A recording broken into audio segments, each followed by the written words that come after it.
नमस्कार दोस्तों, YouTube channel हमारी परीक्षा में आपका स्वागत है। और देखिए, आज तारीख है 10/10/2020 यानी कि 10 अक्टूबर 2020।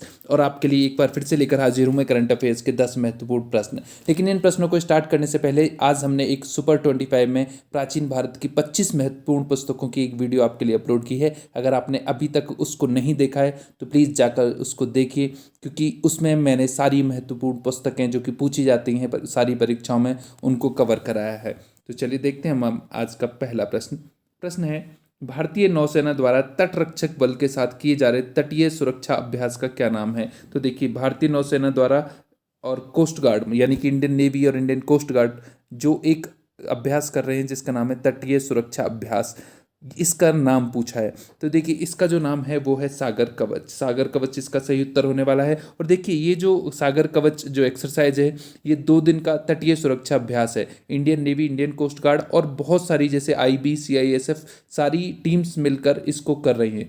अब देखिए, ये है क्या, ये एक हाफ ईयरली एक्सरसाइज है जो कि सारे इन टीम्स के द्वारा की जाती है। और ये की जा रही है कर्नाटक, केरल और लक्षद्वीप के तटों के आसपास। अब इसमें होता क्या है कि इसमें 2 टीमें बनाई जाती हैं, रेड एंड ब्लू, जिसमें कि एक टीम घुसपैठ करने की कोशिश करती है और दूसरी उसको रोकने की कोशिश करती है। तो ये इंटरनल अभ्यास है। इसके अलावा अभी इंडियन नेवी ने एक और अभ्यास किया था जिसका नाम था मतला अभ्यास। और मतला अभ्यास किया था इन्होंने सुंदरबन एरिया में। और सुंदरबन एरिया में ये जो नदी है जिसका नाम है मतला, इसीलिए इन्होंने इस अभ्यास को मतला नाम दिया था। वहीं एक और एक्सरसाइज है जो इंडियन नेवी करती है जिसका नाम है सी विजिल एक्सरसाइज। क्या नाम है? C vigil. और ये एक्सरसाइज की जाती है आतंकवादी गतिविधियों को रोकने के लिए। जैसे कि आपको पता होगा कि मुंबई हमले के दौरान जो आतंकवादी हमला हुआ था मुंबई में, उसको रोकने के लिए, ऐसे हमलों को रोकने के लिए सी विजिल एक्सरसाइज भी इंडियन नेवी द्वारा की जाती है। तो देखिए, इस अभ्यास का जो ना सही उत्तर था वो था सागर कवच। देखते हैं हम अपना अगला प्रश्न है, किस राज्य के मुख्यमंत्री द्वारा सौर स्वरोजगार योजना लॉन्च की गई है। तो देखिए, यहाँ पर बात हो रही है सौर स्वरोजगार योजना की। अब देखिए, ये जो योजना है इसको लॉन्च करने का काम जो किया है वो किया है उत्तराखंड सरकार द्वारा। देखिए, ये है क्या, देखिए इसका जो उद्देश्य है, इसका उद्देश्य है कि युवाओं को रोजगार देना और हरित ऊर्जा के उत्पादन को बढ़ावा देना। और इसका जो टारगेट है, जो इसका लक्ष्य है, वो है प्रवासी कामगारों को रोजगार देना। क्योंकि अभी आपने देखा होगा कि लॉकडाउन के दौरान जो भी प्रवासी मजदूर या प्रवासी कारीगर थे वो अपने अपने राज्यों में लौटे हैं। तो उत्तराखंड सरकार द्वारा इस अभियान को चलाया गया है ताकि उनको वापस से दूसरे राज्यों में जाने की जरूरत ना पड़े। तो सौर स्वरोजगार योजना जो चलाई गई है वो चलाई गई है उत्तराखंड सरकार द्वारा। देखते हैं हम अपना अगला प्रश्न है, भारत द्वारा विकसित एंटी रेडिएशन मिसाइल का क्या नाम है। तो देखिए, भारत ने अभी एक एंटी रेडिएशन मिसाइल को टेस्ट किया है और इसका जो नाम है रुद्रम। और स्पेशली बात करें हम इसमें भी तो ये है रुद्रम 1, क्योंकि रुद्रम 1 ये इसका मॉडिफाइड रूप है रुद्रम का। अब देखिए, ये एंटी रेडिएशन मिसाइल, अब हमें समझना होगा कि एंटी रेडिएशन मिसाइल होती क्या है। देखिए, रडार प्रणाली को नष्ट करने के लिए जो बनाई जाती है मिसाइल, उसको एंटी रेडिएशन मिसाइल कहते हैं। कि यानी कि देखिए, रडार रेडिएशन से पकड़ता है और उसके एंटी अगर हम बनाते हैं तो उसको एंटी रेडिएशन मिसाइल कहते हैं। और देखिए, हाल ही में इसको Su-30 से लॉन्च करके देखा गया था। और इस मिसाइल को Su-30 Mark 1 यानी Su-30 MKI भी जिसको बोलते हैं, उससे लॉन्च किया जा सकता है। और इसकी जो स्पीड है वो 2 मैक है। मैक आपको कई बार मैं बता चुका हूँ कि जो साउंड की स्पीड होती है उसको मैक बोलते हैं, 1 मैक होती है वो। और इसके साउंड की स्पीड से 2 गुना इसकी रफ्तार होने वाली है। और देखिए, ये इस मिसाइल की जो खासियत है रुद्रम 1 की, वो क्या है। देखिए, इसको DRDO द्वारा विकसित किया गया है और रेडिएशन को ट्रैक करके इसको लॉक किया जाता है। और ये जो मिसाइल है ये पूर्णतः स्वदेशी मिसाइल है। तो ये महत्वपूर्ण हो जाती है फिर से एक बार एग्जाम के लिए कि अगर देखिए कोई स्वदेशी सिस्टम होता है इस प्रकार का, तो उसको परीक्षा में पूछे जाने का बहुत ज़्यादा चांसेस बढ़ जाते हैं। चलिए, तो ये रुद्रम 1 है अभी जिसको एंटी रेडिएशन मिसाइल, जिसको अभी भारत ने टेस्ट किया है। देखते हैं हम अपना अगला प्रश्न है, नोबल शांति पुरस्कार 2020 किस संगठन को प्रदान किया गया है। तो देखिए, जो नोबल शांति पुरस्कार जो 2020 प्रदान किया गया है, ये किया गया है विश्व खाद्य कार्यक्रम।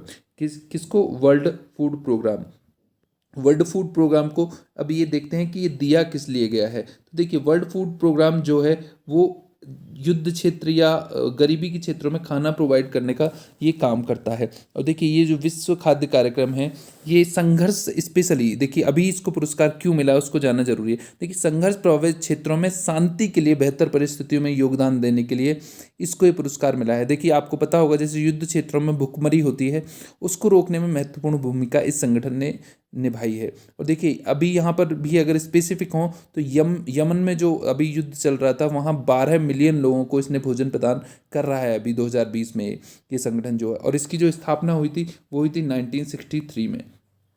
चलिए तो अभी शांति का जो पुरस्कार मिला है नोबल वो विश्व खाद्य कार्यक्रम प्रोग्राम को दिया गया है। हम देखते हैं अपना अगला प्रश्न। प्रश्न है केंद्रीय मंत्री रामविलास पासवान जिनका हाल ही में निधन हुआ है किस राज्य से संबंधित थे। तो देखिए ये रामविलास पासवान हैं ये बिहार से संबंधित है। और देखिए बिहार में भी अभी इनकी बात करें अगर रामविलास पासवान की तो देखिए ये केंद्र में उपभोक्ता मामलों के मंत्री रहे थे।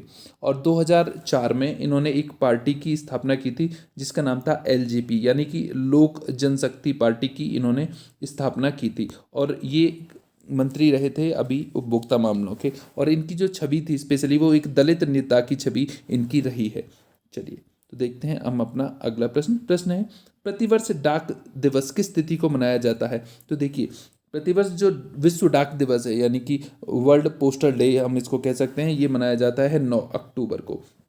9 अक्टूबर को ये देखिए किस लिए मनाया जाता है क्योंकि 9 अक्टूबर के दिन ही 1874 में 1874 में स्विट्जरलैंड के बर्न में यूनिवर्सल पोस्टल यूनियन की स्थापना की गई थी और इसी के याद में मनाया जाता है। देखिए जब यहाँ पर बात आई है पोस्ट की तो यहाँ पर महत्वपूर्ण हो जाता है कि इंडिया में पोस्ट कब स्थापित किया गया था। तो देखिए 1766 में लॉर्ड क्लाइव द्वारा इंडिया पोस्ट की स्थापना भारत में की गई थी। तो एक महत्वपूर्ण प्रश्न बनता है अगर इंडिया पोस्ट को लेकर अगर पूछा जा सकता है कि इंडिया पोस्ट की स्थापना किसने की थी तो लॉर्ड क्लाइव द्वारा इसकी स्थापना की गई थी 1766 में। चलिए देखते हैं हम अपना अगला प्रश्न है डिस्टावो यूट्यूब चैनल की शुरुआत किस राज्य द्वारा ई लर्निंग के लिए की गई है। तो देखिए यहाँ पर बात हो रही है डिस्टावो की और इस यूट्यूब चैनल की जो शुरुआत की गई है वो की गई है गोवा सरकार द्वारा। और देखिए यहाँ पर गोवा के चीफ मिनिस्टर हैं जिनका नाम प्रमोद सावंत है उन्होंने इस सर्विस को लॉन्च किया। अब देखिए डिस्टावो जो वर्ड है इसको अगर हम देखें तो इसका जो फुल फॉर्म होता है ये होता है digital integrated system for holistic teaching and virtual orientation. तो देखिए अभी गोवा सरकार ने टीचरों के लिए भी ऑनलाइन अगर टीचरों को ऑनलाइन कैसे पढ़ाया जाए उसके लिए भी इन्होंने टीचर्स को भी ट्रेनिंग दी थी कि आप ऑनलाइन कैसे पढ़ाएंगे। और इस जो यूट्यूब चैनल के माध्यम से गोवा सरकार ने क्या काम किया है कि जितने भी सारे वीडियो लेक्चर्स हैं सबको ऑनलाइन डाला है बना के। और देखिए सारे पाठ्यक्रम को ऑनलाइन कवर करने वाला गोवा पहला राज्य बन गया है। तो यहाँ पर एक बार फिर से महत्वपूर्ण हो जाता है प्रश्न कि सारे पाठ्यक्रम को देखिए ऐसे तो सब लोग ऑनलाइन पढ़ा रहे हैं लेकिन पूरा हायर एजुकेशन के सारे जो पाठ्यक्रम है उसको एक बार में अपलोड कर मतलब सारा का सारा पाठ्यक्रम अपलोडेड है ऐसा पहला राज्य गोवा बना है। तो इसका जो सही उत्तर होने वाला है डिस्टावो के लिए वो होने वाला है गोवा। देखते हैं हम अपना प्रश्न संख्या 8। ऑनलाइन ट्रेन बुकिंग के लिए हाल ही में आईआरसीटीसी ने किसके साथ साझेदारी की है। तो देखिए जो आईआरसीटीसी ने जो साझेदारी की है अभी वो की है अमेजन इंडिया के साथ। अभी अमेजन इंडिया भी आईआरसीटीसी के थ्रू टिकट बुक कर सकते हैं हम अमेजन इंडिया से। और देखिए अभी जो अमेजन ने जो ऑफर दिया है वो है कि आपको 10% कैशबैक भी मिलेगा अगर आप आईआरसीटीसी की टिकट बुक कर रहे हैं। और वहीं अगर आप प्राइम कस्टमर हैं तो आपको 12% टिकट पर डिस्काउंट दिया जाएगा और इस बुकिंग चार्जेस भी अभी अमेजन इंडिया कोई नहीं लेगा। चलिए तो ये महत्वपूर्ण प्रश्न बन जाता है आईआरसीटीसी के और रेलवे बुकिंग के माध्यम से अगर हम देखें तो। देखते हैं हम अपना अगला प्रश्न है नौगढ़ रेलवे स्टेशन का नाम सिद्धार्थ नगर किस राज्य में किया गया है। तो देखिए जो नौगढ़ रेलवे स्टेशन है जिसका नाम अभी सिद्धार्थ नगर किया गया है तो ये किया गया है उत्तर प्रदेश में। और उत्तर प्रदेश में देखिए जो सिद्धार्थ नगर एक जिला है वहाँ पर इसका नाम किया गया। देखिए ये सिद्धार्थ नगर क्यों नाम किया गया है इसका ये जानना जरूरी है। देखिए लुम्बिनी से क्योंकि आपको पता है कि गौतम बुद्ध का जो बचपन का नाम था वो था देखिए सिद्धार्थ उनका नाम। जब उनका नाम था तो उसके ही नाम पर, सिद्धार्थ गौतम बुद्ध के नाम पर, स्पन के नाम पर ही इसका नाम किया गया है। क्योंकि ये जो जगह है, जो अभी नौगढ़ रेलवे स्टेशन था, वो लुम्बिनी से मात्र 35 किलोमीटर दूर है। और इस क्षेत्र में महात्मा बुद्ध की जो जीवन की जो घटनाएं हैं ना, उनसे भरा होने के कारण जनता की मांग पर इसका नाम सिद्धार्थ नगर किया गया है, नौगढ़ रेलवे स्टेशन का। चलिए, तो उत्तर प्रदेश से इसका सही आंसर होने वाला है। देखते हैं हम आज का अपना अंतिम प्रश्न, लेकिन बहुत महत्वपूर्ण है। प्रश्न है, ब्रिक्स शिखर सम्मेलन किस देश की अध्यक्षता में आयोजित किया जाएगा? तो देखिए कि जो ब्रिक्स शिखर सम्मेलन है, ये रूस की अध्यक्षता में आयोजित किया जाएगा। और आपको यहाँ ये जानना जरूरी है कि ये वर्चुअल होगा, मीन्स ये वीडियो कॉन्फ्रेंस के माध्यम से इसको किया जाएगा। अब यहाँ पर हम जानने की कोशिश करते हैं कि ब्रिक्स है क्या। देखिए, ब्रिक्स जो है एक एक्रोनिम है, BRICS। और ये पहले ये 5 देशों का संगठन है, और ये जो 5 लेटर्स हैं इसके, ये 5 देशों के लिए स्टैंड करते हैं। B for Brazil, R for Russia, I for India, C for China and S for South Africa.